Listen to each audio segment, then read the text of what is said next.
Hey guys, Dave here. I don't know about you, but I'm in the mood for some down-home, soul-warming comfort food. So I decided to make up this cheesy hamburger potato casserole, and it came out scrumptious delicious. So grab up your ingredients and let's make some up. We're going to start by firing up the old burner to medium-high heat, place a pan on, and pour in about a tablespoon of olive oil. Then throw in a pound of 80-20 ground beef, which is about 20% fat, 80% meat, and that sounds about right because I want 20% fat.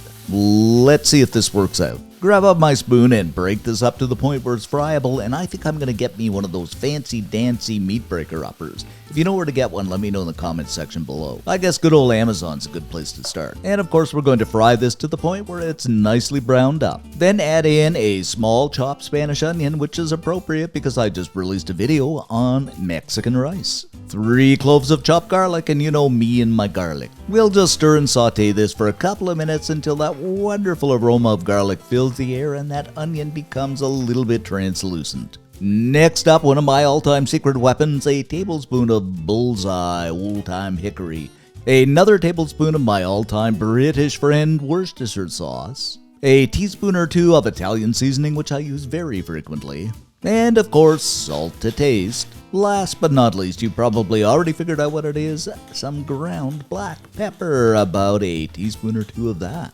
Of course, snag up your spoon and give everything a good stir. Now, if you can figure out extra seasoning to use, guys, that you want to use, go ahead and by all means do that. I mean, a little bit of pepper flakes, something else for a bit of heat can really do a good job on it. You be the boss.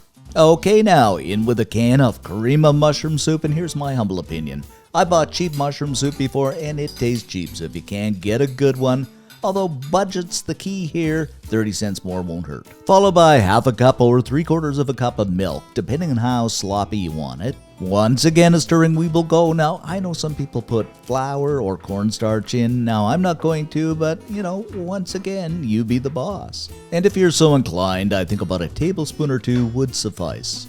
Of course, we're going to bring this to a boil, and look at this, guys. It's looking pretty good already, and to me, it is, once again, smelling really good. I wish we had smell-o-vision. And do you really think I could patent that if I invented it? I think I could.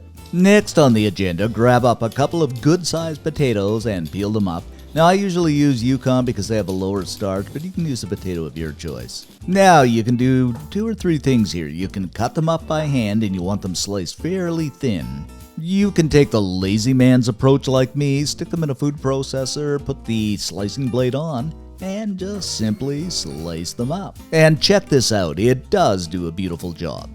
Or you could use a slicing mandolin. I don't have a shot of that, and it's not this type of mandolin. After I've sliced them up, I sometimes put them into a bowl of cold water just to get rid of extra starch, but that's entirely up to you. Now you want to take those beautiful sliced taters and place them into the bottom of a baking dish. I'm just using a 9x9 here. Then spoon about half of that yummy mixture over top of the potatoes. Kinda spread it out evenly or as best you can. On with a cup of old sharp shredded cheddar cheese. On with another layer of potatoes, and these are basically scallops.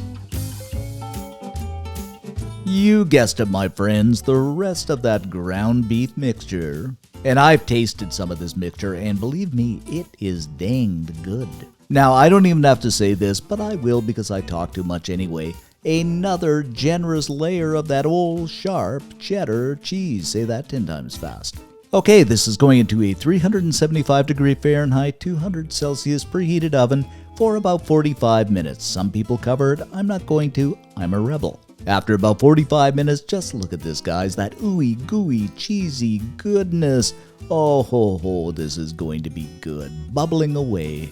And I mean, personally, between me, myself, and I just can't get over that bubbling goodness. Of course, to make it look all pretty like, we have to garnish up some greens. I'm using green onions, but you can use parsley, whatever you like. Now, I'm just going to lift a slab of this up and show you. Doesn't this look so darn good, my friends? I know I could have let it set a bit longer, but I just couldn't resist.